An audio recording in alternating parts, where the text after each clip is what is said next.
Donc,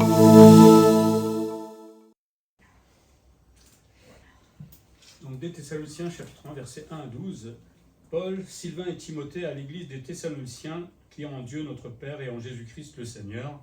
Que la grâce et la paix vous soient données de la part de Dieu notre Père et du Seigneur Jésus-Christ. Nous devons, frères, rendre continuellement grâce à Dieu à votre sujet, comme cela est juste, parce que votre foi fait de grands progrès, et que l'amour de chacun de vous tous à l'égard des autres augmente de plus en plus. Aussi nous glorifions-nous de vous dans les églises de Dieu, à cause de votre persévérance et de votre foi au milieu de toutes vos persécutions et des afflictions que vous avez à supporter. C'est une preuve du juste jugement de Dieu que vous soyez jugés dignes du royaume de Dieu pour lequel vous souffrez. Car il est de la justice de Dieu de rendre l'affliction à ceux qui vous affligent, et de vous donner à vous qui êtes affligés du repos avec nous, lorsque le Seigneur Jésus apparaîtra du ciel avec les anges de sa puissance, au milieu d'une flamme de feu, pour punir ceux qui ne connaissent pas Dieu et ceux qui n'obéissent pas à l'évangile de notre Seigneur Jésus. Ils auront pour châtiment une ruine éternelle, loin de la face du Seigneur et de la gloire de sa force, lorsqu'il viendra en ce jour-là pour être glorifié dans ses saints et admiré dans tous ceux qui auront cru, car notre témoignage auprès de vous a été cru. C'est pourquoi aussi nous prions continuellement pour vous, afin que notre Dieu vous juge digne de la vocation et qu'il accomplisse par sa puissance tous les desseins bienveillants de sa bonté et l'œuvre de votre foi. Ainsi le nom de notre Seigneur Jésus sera glorifié en vous, et vous serez glorifiés en lui, selon la grâce de notre Dieu et du Seigneur Jésus-Christ. Alors, il faut un peu comprendre le contexte de cet épître. Les Thessaloniciens étaient complètement ébranlés à ce moment-là, quand Paul va leur écrire, parce qu'ils se croyaient à ce moment-là dans le jour du Seigneur. Ils pensaient que le Seigneur n'allait pas tarder, et comme ils étaient persécutés terriblement à ce moment-là, donc ils croyaient qu'on était à la fin des temps, et que le Seigneur allait arriver. Et Paul va les rassurer, ils ne sont pas dans cette période de tribulation, parce que c'est ce qu'ils pensaient être dans cette période de tribulation. On n'avait pas encore l'Apocalypse et tout ça à ce moment-là, mais ils croyaient être dans cette période-là. Et en fait, cette épître milite d'une certaine manière pour le pré-tribulationnisme, ça veut dire que l'Église est enlevée avant que la tribulation, qu'on voit dans l'Apocalypse, va commencer. C'est en fait eux qui sont en train de nous le dire. Eux n'avaient pas dans leur idée de devoir traverser des grandes tribulations comme cela, et ils pensaient certainement être enlevés, un peu comme Paul, avant qu'il y ait la tribulation. Mais ça, ce qu'ils vivaient là, ce n'était pas la tribulation, c'était des persécutions que l'Église primitive va devoir vivre pendant quelques siècles pour que l'Église grandisse tout simplement. Donc ils étaient un peu dans l'incompréhension, un peu comme on disait tout à l'heure, pourquoi ça nous arrive, à nous. Et donc Paul va un peu les rassurer. Et donc c'était des chrétiens qui pensaient, comme nous le pensons, que nous serons enlevés avant cette tribulation, mais ça ne signifie pas qu'on ne va pas vivre des épreuves, des difficultés, des persécutions. Et il y a beaucoup de chrétiens dans ce monde aujourd'hui qui sont persécutés à cause de leur foi. Je pense que la période des tribulations va être quelque chose d'absolument horrible par rapport à tout ce qu'on a déjà connu. Si vous avez déjà lu l'Apocalypse, tant il va y avoir des problèmes avec le climat, des étoiles qui tombent sur la Terre, ça va être un grand bazar complet. Donc ce qu'on vit actuellement, c'est terrible, mais ce n'est pas encore ce que ces gens-là vivront à la fin des temps. Donc cette lettre est là pour rassurer tout simplement les croyants et préciser aussi, alors il va le faire un peu plus tard dans la lettre, mais préciser le jour du Seigneur. Il veut rassurer tout simplement les croyants qui sont là dans la persécution à ce moment-là. Il parle justement que les chrétiens sont persécutés.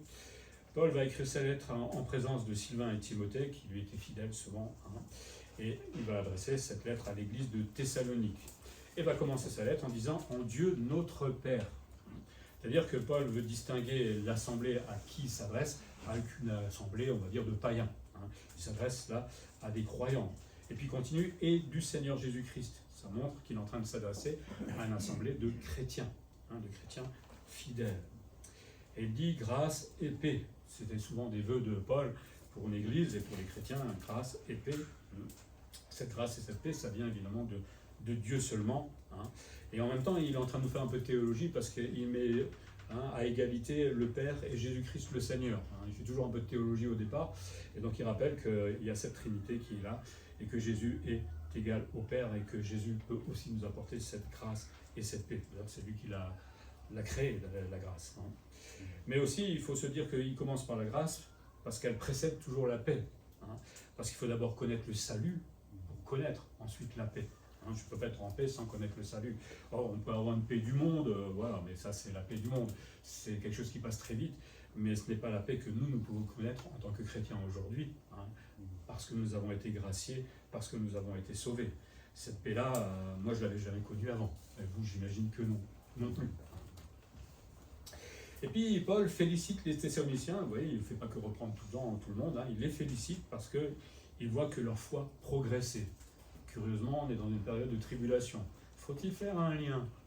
Oui, à mon avis, hein, il y a un lien entre les deux forcément. Mais ils font de grands progrès même, hein, et au point que les Thessaloniciens sont devenus en fait un modèle pour toutes les églises dans la région et un exemple pour l'église globalement. Ah oui, si vous voulez être un exemple et que vous basez dans la tribulation, dans la difficulté, je n'ai pas envie d'être l'exemple. Hein. Mais bon. Il dit que leur amour pour les uns et les autres grandissait. Je pense que peut-être en période de difficulté, enfin j'espère, l'Église soit plus soudée, plus peut-être à aller vers l'autre. Et c'est vrai que quand on est persécuté de l'extérieur, on va apprendre à s'aimer davantage. Hein, alors j'espère qu'on s'aime déjà davantage, même s'il n'y a pas de persécution, mais c'est normal, ça soude un petit peu, hein, l'épreuve, surtout dans l'Église. Hein. Mais en même temps, c'était une sorte de réponse à la prière de Paul, de voir cet amour grandir dans l'Église.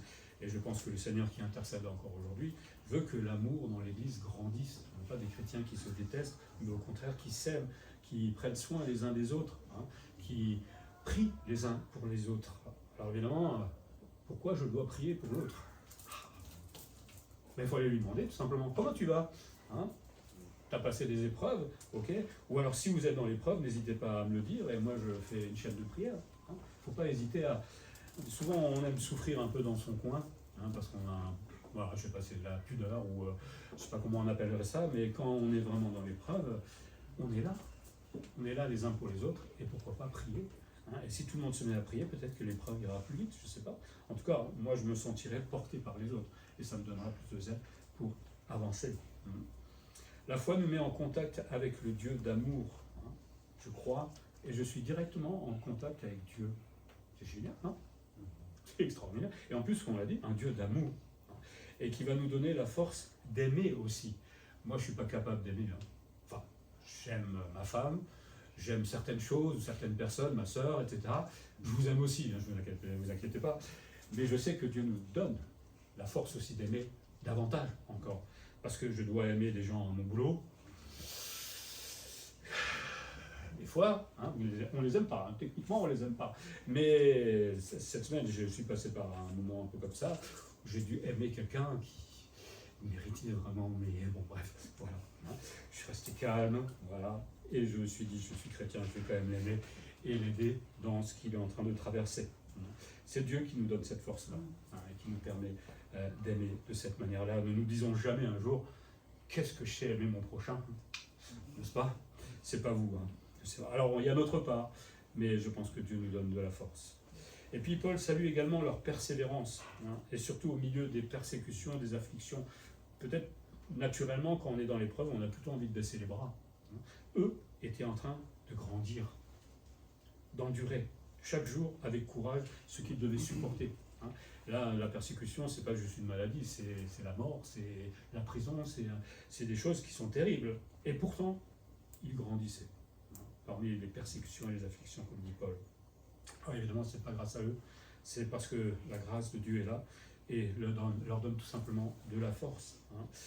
Et c'est grâce à ça qu'ils étaient capables de tout supporter. Donc il ne faut pas se dire dans notre vie que peut-être à un moment, je pense que je ne supporterai pas telle ou telle épreuve. Non. Déjà, il n'y a pas d'épreuve au-delà de notre force, on l'a dit, mais surtout, c'est que Dieu va me rendre capable de pouvoir traverser cette épreuve à ce moment-là. Et si je dois me retrouver un jour en prison, alors je ne vous le souhaite pas, ben dites-vous que Dieu est là. Hein. Il était avec Paul, avec Silas, avec tous ceux qui sont passés par la prison, il était là, le Seigneur, et il les a aidés. Mais il faut en avoir conscience.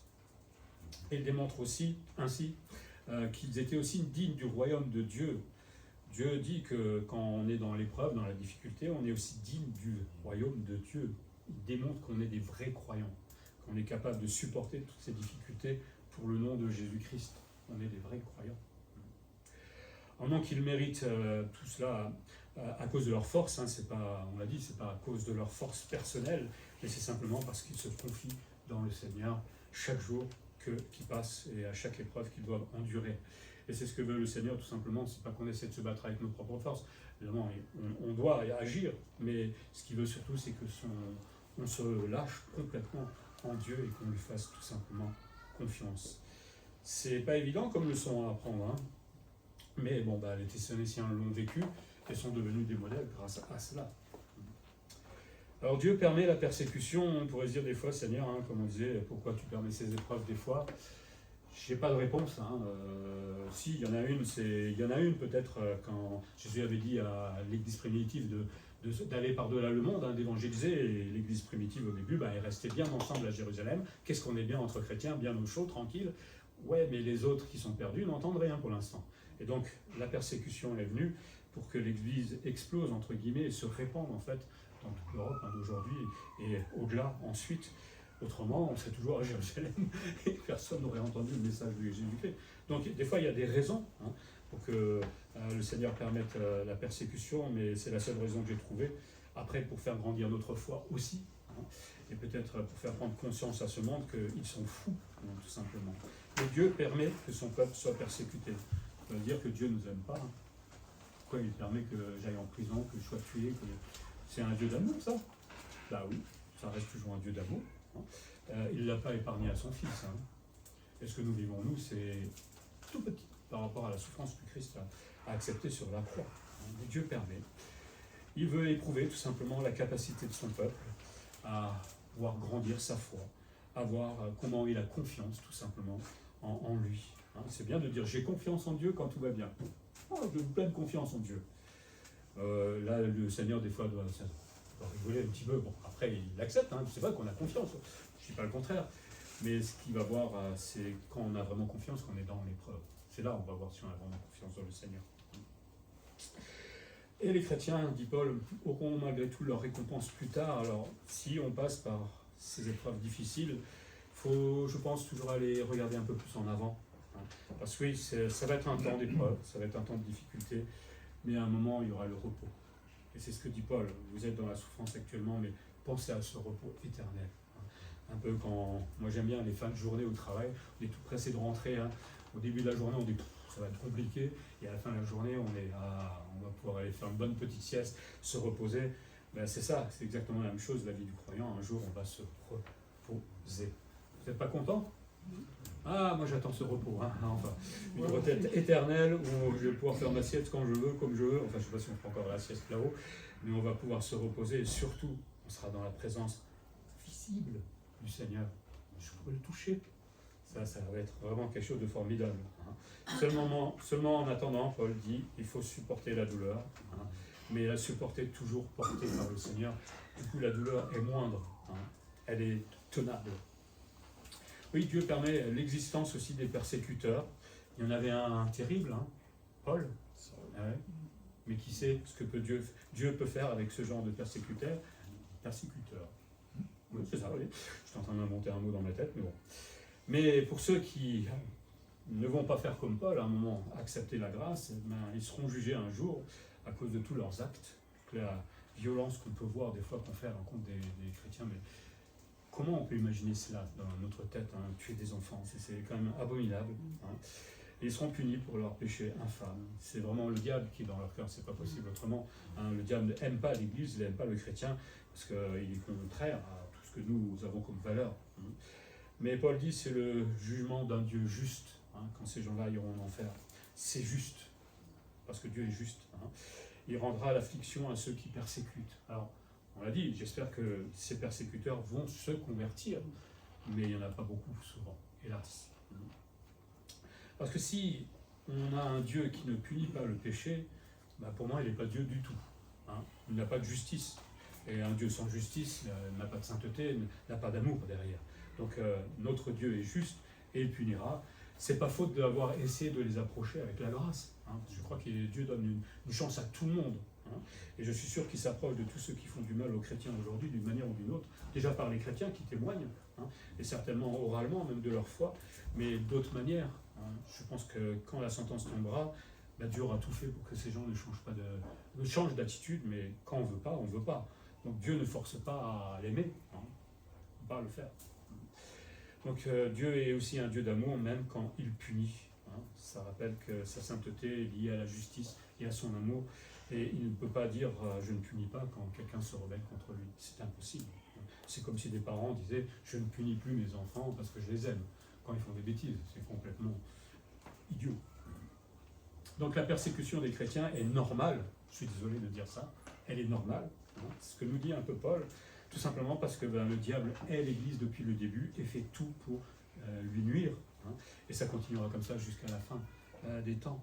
Alors autant le diable attaque frontalement l'Église, autant il l'attaque discrètement, comme en France, en Europe peut-être, en tout cas là où les pays vont bien, parce que l'Église soit s'endort, on est bien, qu'est-ce qu'on est bien, s'endort complètement, soit se divise dans la doctrine, etc. Mais en fait, le diable est toujours en action, c'est ça qui est terrible. Hein. Soit il est frontal, soit il est discret, il a trouvé d'autres stratégies pour détruire l'Église, et il y arrive, hélas, aujourd'hui de plus en plus, puisque l'Église commence à avoir des doctrines complètement folles, de délire complet, hein, et il y arrive. Hein. Donc vous voyez, on est aussi persécuté d'une certaine manière, et un jour on sera persécuté frontalement parce que notre doctrine va déranger tout simplement soit l'État, soit les autres églises, hein, qui parlent d'un autre Jésus et d'un autre Dieu. Donc nous sommes persécutés actuellement, mais c'est calme. À nous de nous réveiller surtout, parce que si on s'endort, le diable est en train de réussir son coup. Puis, des versets 7 à 10, Paul va parler des persécuteurs qui seront jugés. Il va rentrer un peu plus dans le détail. Ce jugement va arriver à la venue de Jésus. Nous, on l'attend avec impatience. Hein. Un jour, le Seigneur va poser ses pieds à Jérusalem. Ça va être un événement. Ça va être quelque chose. Déjà pour les Juifs, et comme on le dit dans Zacharie, hein, ils vont être là, ils vont voir le Messie, les mains percées, les pieds percés, et le côté percé, et beaucoup de Juifs à ce moment-là vont se convertir. Parce que peut-être ces Juifs persécutaient les croyants, là ils vont se convertir. Notons que le repos du croyant, ça ne commence pas à la venue de Jésus-Christ sur la terre. Hein. Peut-être que ce pensaient les Thessaloniciens. Hein. Le repos du croyant débute à partir du moment qu'on quitte cette terre, tout simplement. Hein. On va rejoindre directement le Seigneur. Donc on n'a pas à attendre le retour de Christ pour pouvoir déjà se reposer. Peut-être qu'il y avait des idées comme ça à l'époque. Quand Jésus va revenir avec ses anges, au milieu d'une flamme de feu, il viendra pour cette fameuse bataille d'Armageddon, où il viendra juger l'Antichrist déjà, qui aura fait beaucoup de dégâts, qui sera adoré par le monde, et le monde l'adorera. Hein. Jésus est venu, il a dit « Je suis Dieu », tout le monde s'est mis à genoux, c'est ça? Alors on va le crucifier tout simplement sur la croix. L'Antichrist vient, dit « Je suis un Dieu », et tout le monde va l'adorer. On est bizarre quand même, les êtres humains. Hein. On est curieux, en fait, on va vers ce qui nous arrange tout simplement. Donc quand le Seigneur va venir, il va être accompagné de tous ses anges. Il est dit aussi de ses saints, alors peut-être nous, tout simplement. Je ne sais pas si on va participer à cette fameuse bataille d'Armageddon, on verra bien. Hein. Mais il exercera de sa toute-puissance avec ses anges, et face à l'armée des anges, à mon avis, on n'est pas très fort en tant qu'être humain, même avec toutes les armes qu'on peut avoir. Peut-être que quand il vient au milieu d'une flamme de feu, ça nous rappelle peut-être la Shekinah. La Shekinah, vous vous souvenez, c'était la fameuse nuée qui accompagnait Israël, la gloire de Dieu qui accompagnait Israël pendant un certain moment et qui symbolisait tout simplement la présence de Dieu. À un moment, à cause du péché, la Shekinah va quitter le temple. Et ça, c'est grave, quand la gloire de Dieu quitte le temple, parce que le peuple péchait tellement. On sait que cette Shekinah va revenir dans le 4e temple, celui qui sera dans le millénium. Elle va revenir, donc la gloire de Dieu sera de nouveau sur la terre. Ça, c'est formidable. Hein. L'homme ne voulait pas d'une théocratie, tout simplement. Il ne voulait pas que Dieu règne sur le peuple. Ils ont voulu plutôt un roi. On a vu un peu ce que ça a donné. Hein. Super. 3-4 rois qui étaient à peu près corrects sur une pléthore de rois qui ont été vraiment abominables. Bref, vaut mieux que ce soit le Seigneur qui règne sur nous que des êtres humains. Alors peut-être que ça fait référence à cette gloire de Dieu qui va se manifester ce jour-là, où la flamme est peut-être l'image du jugement, tout simplement, un jugement de feu qui va se déchaîner. Dans Ésaïe 66, on lit « Car voici l'Éternel arrive dans un feu, et ses chars sont comme un tourbillon, il convertit sa colère en un brasier, et ses menaces en flammes de feu. C'est par le feu que l'Éternel exerce ses jugements, c'est par son glaive qu'il châtie toute chair, et tous ceux qui tuera l'Éternel seront en grand nombre. » C'est terrible d'entendre ça. Mais comment faire avec des gens qui ne veulent pas se soumettre, hein? Alors on parle là de cette fameuse bataille d'Armageddon où je pense qu'il y aura énormément de morts, tout cela, mais toutes ces personnes, c'est des gens qui pendant la tribulation maudissent Dieu en face, hein. Ils savent que c'est Dieu qui envoie les difficultés, les machins, mais ils maudissent Dieu en face. Moi je ne me vois pas maudire Dieu en face, hein. Honnêtement, il faut être fou, hein. Et bon, ils sont complètement, on sait qu'il y a des démons qui vont aussi être là présents, donc je pense qu'ils sont vraiment sous le joug du diable à ce moment-là, mais c'est vraiment triste cette journée-là. Mais la punition de Dieu viendra. Elle n'est pas vindicative, mais c'est une juste rétribution pour les pécheurs qui refusent la grâce, hein. Imaginez que, à l'époque, quand il y avait encore la condamnation à mort en France, que le président gracie quelqu'un qui était condamné à l'échafaud, hein, et qui dise non.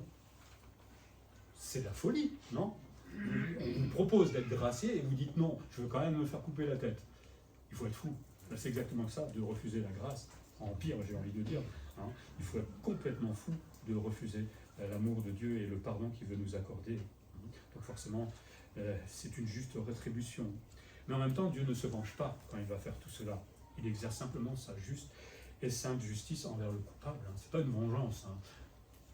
Il y a qui disent à moi la vengeance et la rétribution, mais le Seigneur laisse toujours la chance aux êtres humains de changer, hein. Donc je ne le vois pas sous forme de vengeance, mais simplement d'une justice exercée parfaitement, que nous ne pouvons pas comprendre, nous, en tant qu'êtres humains, envers le coupable.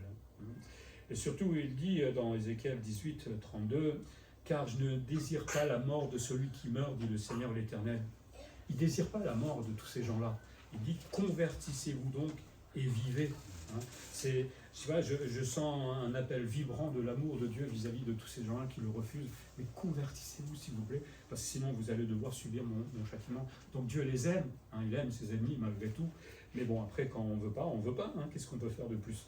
Si on ne veut pas, on ne veut pas. En tout cas, au bout, on ne pourra jamais, enfin personne ne pourra jamais dire « Oui, mais Seigneur, tu n'as rien fait pour que j'échappe à l'enfer. » Non, je ne suis pas d'accord. Il aura tout fait pour que, à un moment, l'homme puisse comprendre, puisque le Saint-Esprit combat de péché, de justice et de jugement. Donc l'homme, à un moment dans sa vie, peut comprendre dans l'état de péché dans lequel il est. Il le sait de toute façon. On le sait, mais on ne veut pas se l'admettre. Ou on se compare aux autres en disant bah, « Regarde, les autres font pareil que moi, hein. Puis j'ai jamais tué, j'ai jamais volé, j'aime ma famille, etc. » Ok, mais ça ne suffit pas pour être sauvé. Parce que tu mens peut-être, tu as des mauvaises pensées, tu.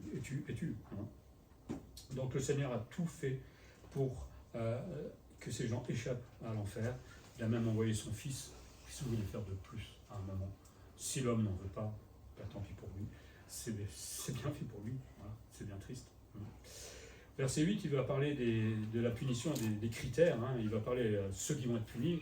Il dit tous ceux qui ne connaissent pas Dieu, hein, Jésus va venir les punir parce qu'ils refusent tout simplement de se soumettre à Dieu.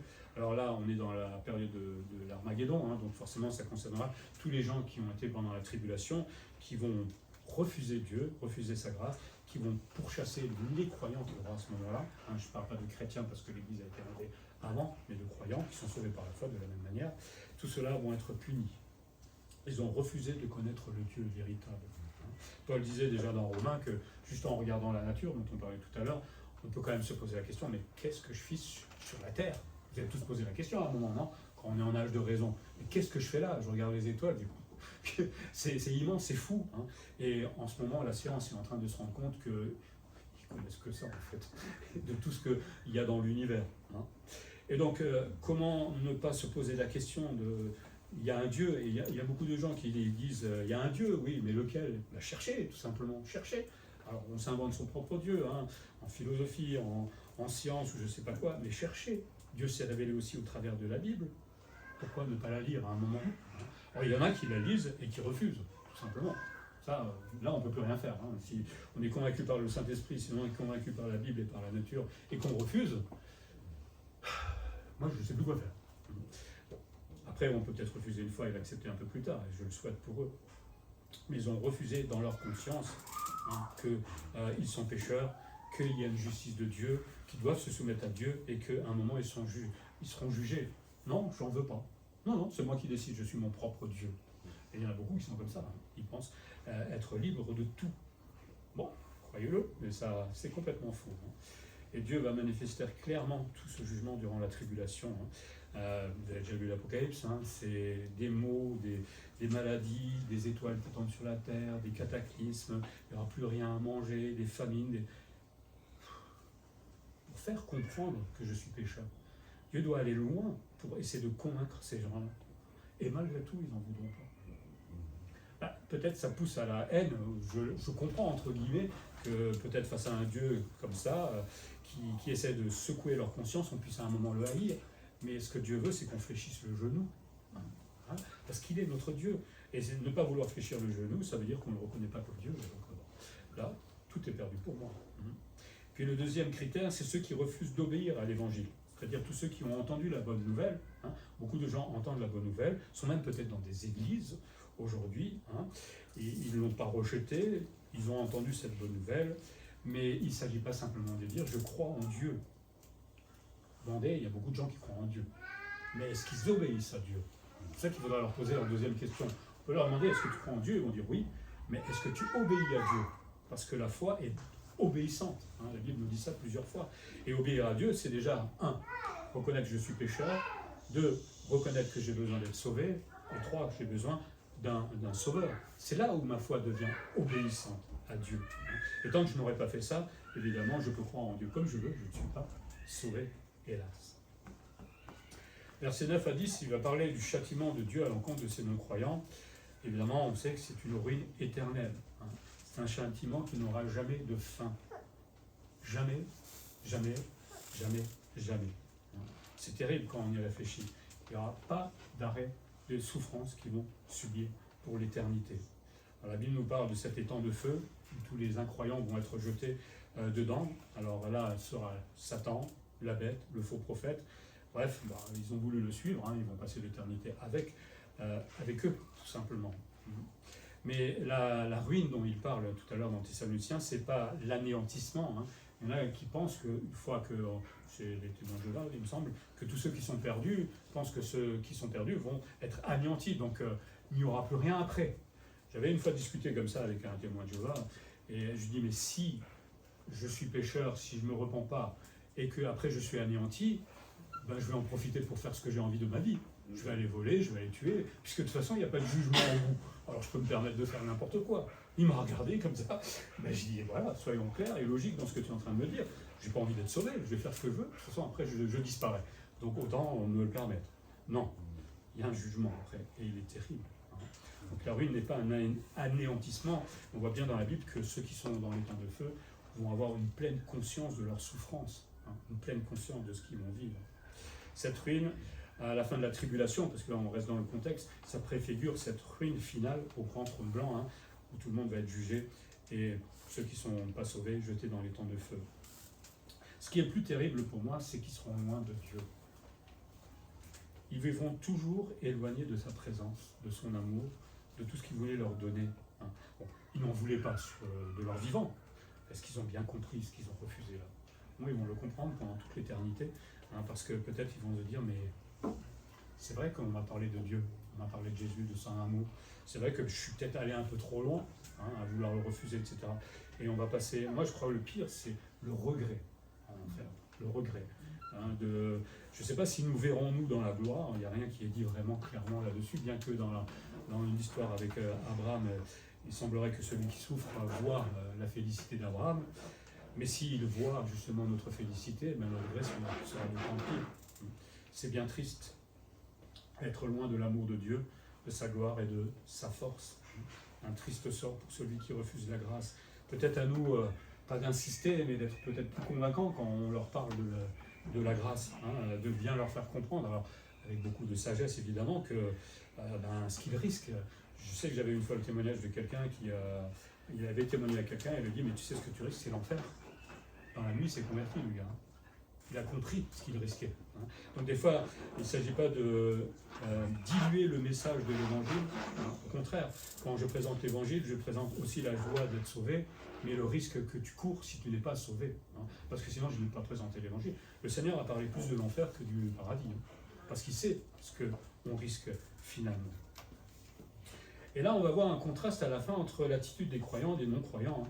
Alors, si la tribulation va être un temps de stupéfaction en fait pour l'homme, qui vont voir des choses absolument horribles, des cataclysmes que vous voyez dans l'Apocalypse, le croyant, lui, ne va pas avoir la même attitude. Il va glorifier Jésus-Christ quand il va venir.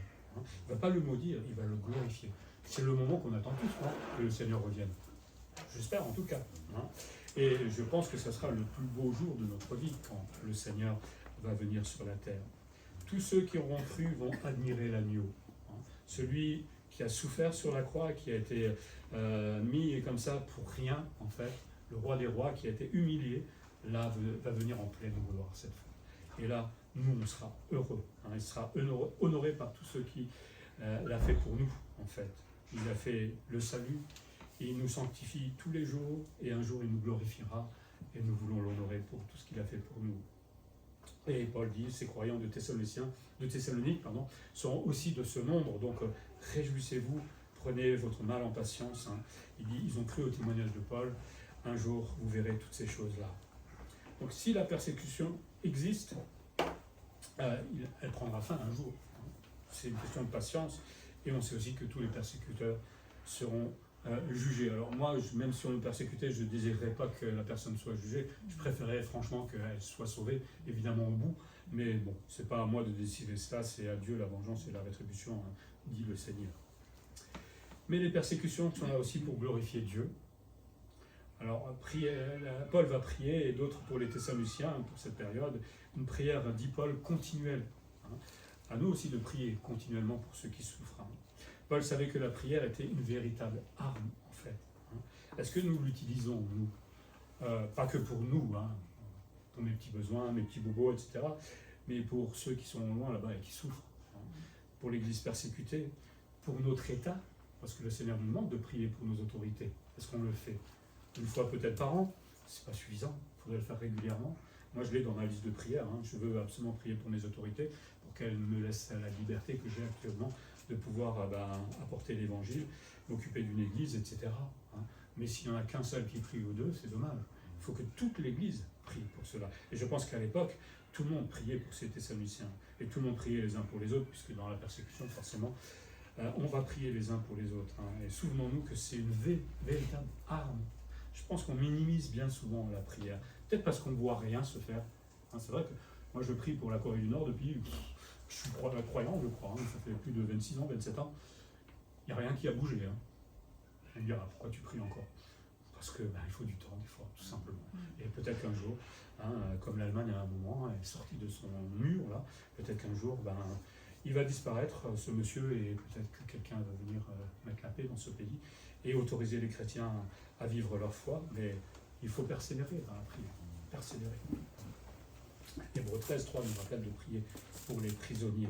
Nous avons des frères et des sœurs qui souffrent, qui sont des frères et mes sœurs, et il faut s'en souvenir. Priez afin que notre Dieu vous juge digne de la vocation, c'est-à-dire que leur comportement soit jugé digne. C'est vrai que dans la persécution, il y a plusieurs manières de l'aborder. Quand on n'est pas fondé dans la foi, on peut quitter la foi, tout simplement. Ce que dit dans Hébreux, beaucoup vont quitter la foi, préfèrent ne pas aller mourir pour le Seigneur, parce qu'ils ne sont pas assez avancés dans leur foi. Mais les autres vont être jugés dignes de leur vocation en tant que chrétiens. Et vous savez, la persécution, ça se prépare aujourd'hui. Même si tout va bien, il ne faut pas se dire « Ah, mais je me détends en tant que chrétien. » Non, au contraire, c'est là où je dois m'armer au maximum, apprendre à connaître le Seigneur davantage dans sa parole, l'étudier, prier, avoir une vraie vie de prière. C'est maintenant qu'il faut commencer, avant que ça n'arrive. On ne peut pas rattraper tout ce temps de préparation au moment où ça arrive, c'est impossible. Et je pense que les chrétiens étaient préparés par Paul déjà, et par le Seigneur évidemment derrière, pour pouvoir traverser tout cela. Priez pour que la puissance de Dieu aussi les rende capables d'obéir à toute impulsion à faire le bien. C'est vrai que face à un persécuteur, moi j'ai tendance naturelle plutôt à lever mon poing et lui fiche dans la figure. On est comme ça, quand quelqu'un nous embête, naturellement. Mais ce que le Seigneur veut, là, c'est qu'on apprenne à aimer mon ami. C'est dur quand même quand on y réfléchit. Et qu'on accepte qu'il nous fasse du mal. Alors, on va essayer de se défendre quand même, dans la mesure où on peut le faire. Mais des fois, on ne peut pas faire autrement. Mais c'est là où la puissance de Dieu va intervenir. Parce que c'est lui qui va me rendre capable d'accepter peut-être la situation, d'accepter l'outrage qu'on est en train de me faire. Tout seul, je n'y arriverai jamais. Rappelez-vous d'Étienne, hein. Il se fait lapider, il n'est pas en train de dire « Ah, j'ai mal ». Il voit simplement le Fils de l'homme à la droite de Dieu. Hein. Il était focalisé sur carrément autre chose. Je ne veux pas dire qu'il ne souffrait pas à ce moment-là, mais Dieu donne une puissance qu'on ne peut pas comprendre aujourd'hui au moment où on doit souffrir. Heureusement que le Seigneur fait cela. Et il donne cette puissance pour que nous puissions accomplir notre mission, c'est-à-dire toutes les tâches qui sont entreprises par la foi. Hein. Nous avons un service, nous avons un témoignage, nous devons annoncer l'Évangile, malgré tout ce qui peut nous arriver. Mais il y a un résultat à toutes ces souffrances, c'est que le nom du Seigneur sera glorifié. Alors on peut le glorifier sans passer par la persécution, hein, je vous rassure tout de suite, on n'est pas obligé d'avoir mal hein, pour cela, mais je pense qu'il est d'autant plus glorifié si le croyant reste ferme dans sa foi et accepte de traverser les situations difficiles. Là, oui, on honore vraiment le Seigneur. Hein. Mais si on lâche, là, évidemment, on ne l'honore pas. Ça signifie que nous le représentons fidèlement dans le monde. Hein. On est des chrétiens stables, des chrétiens fidèles, malgré toutes les épreuves qui sont en face de nous. Je veux rester fidèle au Seigneur parce que j'ai confiance en lui, parce que je sais qu'il va me porter, il va m'aider. Et c'est là où le Seigneur est vraiment, vraiment glorifié. On peut lui dire gloire à Dieu, hein, comme ça, quand tout va bien. Il l'accepte, il n'y a pas de problème. Mais quand on est dans des situations pareilles, avec des actes pareils, là, on honore vraiment le Seigneur hein, par notre vie. Eux ensuite seront glorifiés en lui, en parlant des Thessaloniciens, ils seront associés au chef et honorés en tant que membres de son corps. Hein. On l'est déjà aujourd'hui, mais c'est vrai que d'autant plus quand on doit souffrir pour le Seigneur est véritablement honoré par notre façon d'agir. Cette prière ne peut être exaucée aussi, hein. On peut prier pour les persécutés, mais seulement selon la grâce, comme dit Paul, de notre Dieu et du Seigneur Jésus-Christ. Ce n'est pas grâce à nous, hein. Ce n'est pas parce que j'ai prié pendant des années pour un prisonnier que d'un coup il sort de la prison, c'est grâce à moi. Hein. Il y en a qui le disent, c'est grâce à moi, je prie. Oui, alors on a participé à ce travail certainement, mais c'est grâce à Dieu au bout. Je ne pourrais pas m'enorgueillir du résultat d'une prière positive. Hein. C'est Dieu qui fait les choses au bout. Mais pourtant, on nous demande de participer à cela. Mais moi, je me sentirais honoré de voir ce que Dieu a fait pour quelqu'un et d'avoir participé d'une manière ou d'une autre à cette délivrance. Hein. C'est génial quand même, quand on voit le résultat d'une prière. Non, je ne sais pas si une fois vous avez prié fortement pour quelque chose et ça a été réalisé. Ça arrive des fois. Et, on est content. Hein. Le Seigneur nous entend. Paul explique donc ici, dans ce début d'épître, mais dans tout l'épître aussi, le sens et le résultat de la souffrance dans la vie du croyant. C'est vrai que nous, quand on passe par l'épreuve, on se demande pourquoi toujours nous, hein, on avait dit ça tout à l'heure, pourquoi c'est nécessaire dans ma vie? Bon, je crois qu'on a la réponse. Hein. C'est d'abord nécessaire pour faire grandir ma foi. Obligatoirement, je ne peux pas grandir autrement que par cela. Alors je peux grandir évidemment, mais je vivrai beaucoup plus vite en termes de confiance, en termes dans l'épreuve d'accepter les choses en passant par la souffrance qu'en passant par rien du tout. Hein. Et au bout, quand vous aurez l'épreuve, dites-vous qu'il y a un sens à cette épreuve-là. Grandir dans la foi et en même temps honorer le Seigneur, réellement. Hein. Pas l'honorer un petit peu comme je peux le faire le dimanche matin quand tout va bien, mais là je l'honore vraiment, pleinement de ma vie. Je lui montre que j'accepte de souffrir pour toi, Seigneur. J'accepte de souffrir pour toi, comme toi tu as souffert pour moi un jour. Bon, la petite souffrance hein, à côté de ce qu'il a souffert pour moi. Hein. Donc j'imagine que ce message de Paul, à ce moment-là, a dû rassurer pleinement les Thessaloniciens. Ça ne veut pas dire qu'ils n'avaient pas souffrir, hein, mais ça a dû les encourager, en tout cas, dans leur combat. Ok, on est dans le combat, jusqu'à présent on se posait la question, mais qu'est-ce qu'on fiche dans ce combat-là? C'est parce qu'on avait imaginé, le Seigneur est avec moi. Le Seigneur le permet, donc ce n'est pas une punition à mon égard non plus. Hein. Le Seigneur le permet, et en plus le Seigneur va me donner la capacité et la force de tenir bon dans cette épreuve-là. Ouf, tout va mieux. C'est ça un peu, je pense, un grand ouf à la fin pour les Thessaloniciens de se dire, finalement, tout ça c'est normal, c'était prévu par le Seigneur, et c'est le Seigneur qui le permet. Bon, je pense que des fois le Seigneur doit avoir une petite larme quand il le permet, mais c'est nécessaire pour que l'Église grandisse, pour que la foi grandisse, et que ces chrétiens honorent vraiment le Seigneur. Donc la persécution a but de nous faire grandir, devenir des hommes matures dans la foi, hein, et en même temps de glorifier une fois dans notre vie vraiment le Seigneur. La prochaine fois que vous êtes dans l'épreuve, c'est vrai que c'est pas agréable, je reconnais, mais dites-vous que parce que vous restez fidèle, parce que vous avancez avec la larme peut-être qui coule sur le côté, hein, mais vous êtes en train d'honorer vraiment et de glorifier le Seigneur. Et qui nous regarde et dit « Waouh !» Ça, c'est un vrai chrétien. C'est vraiment un chrétien fidèle qui sait que je suis là, qui veut avancer avec moi, même si je vois que c'est difficile, mais il avance. Et ça honore vraiment notre Dieu. Pour terminer, aucune persécution n'est agréable. C'est le mot lui-même déjà qui n'est pas agréable. Hein.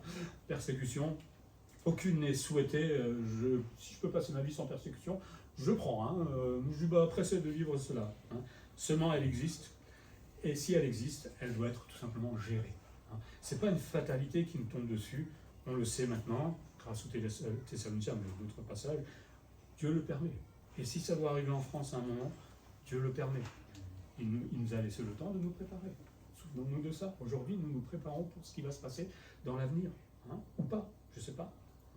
Mais ce que nous apprenons nous pouvons le transmettre à notre génération suivante aussi, qui peut-être eux vont la subir. Hein.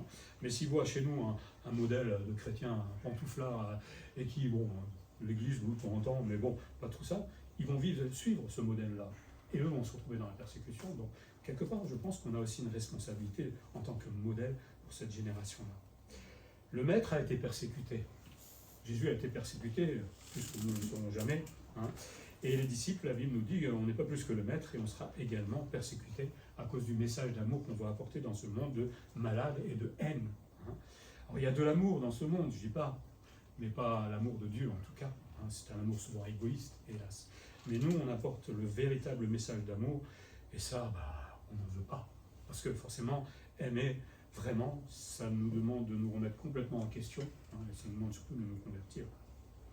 Mais un jour, le juste juge va punir tous ces persécuteurs, sauf évidemment, et je l'espère pour la plupart, qu'ils se convertissent avant. Mais voilà, un jour ils subiront leur châtiment. En attendant, remettons-nous à Dieu, hein, et puis dans les épreuves que nous vivons chaque jour, et peut-être dans une persécution qui va venir, demandons-lui tout simplement la force pour tenir dans ces difficultés, la force pour aimer mon prochain qui me persécute, la force pour avancer tout simplement dans tout cela. Mais bientôt la délivrance va nous libérer. Hein. Un jour on sera libéré de tout cela, de tout ce qu'on a dû souffrir pour le Seigneur Jésus-Christ, et ça sera la paix et la joie et le paradis tout simplement d'être avec le Seigneur. Que le Seigneur nous aide dans tout cela.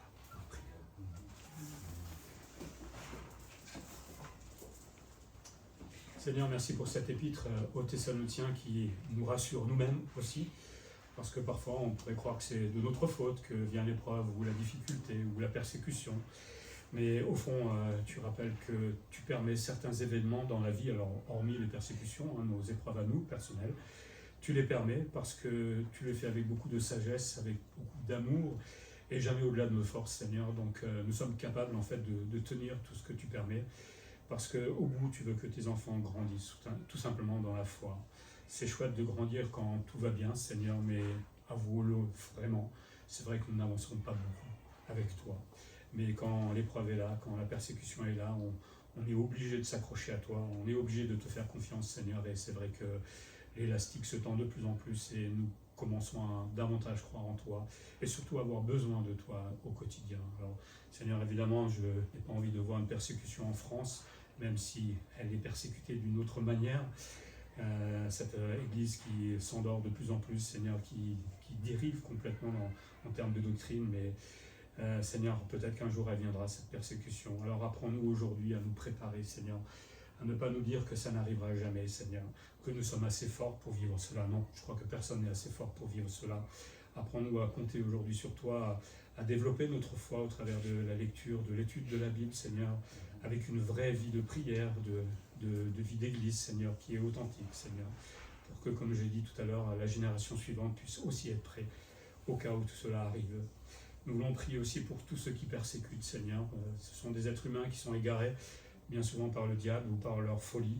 Mais Seigneur, il y en a un que tu as repris sur le chemin de Damas, et tu peux en reprendre d'autres de la même manière, Seigneur. Donne la force aux chrétiens de les approcher. Par ton Saint-Esprit, touche-les peut-être d'une manière ou d'une autre, et que nous voyons ceux qui persécutaient devenir des gens qui sont persécutés, mais des chrétiens authentiques. Ça serait tellement beau de voir cela. Voilà, Seigneur, aide-nous dans nos épreuves, dans nos difficultés. Nous savons que nous sommes portés par toi chaque jour, et ça, c'est notre plus grande joie, que nous puissions te glorifier en Jésus-Christ. Amen.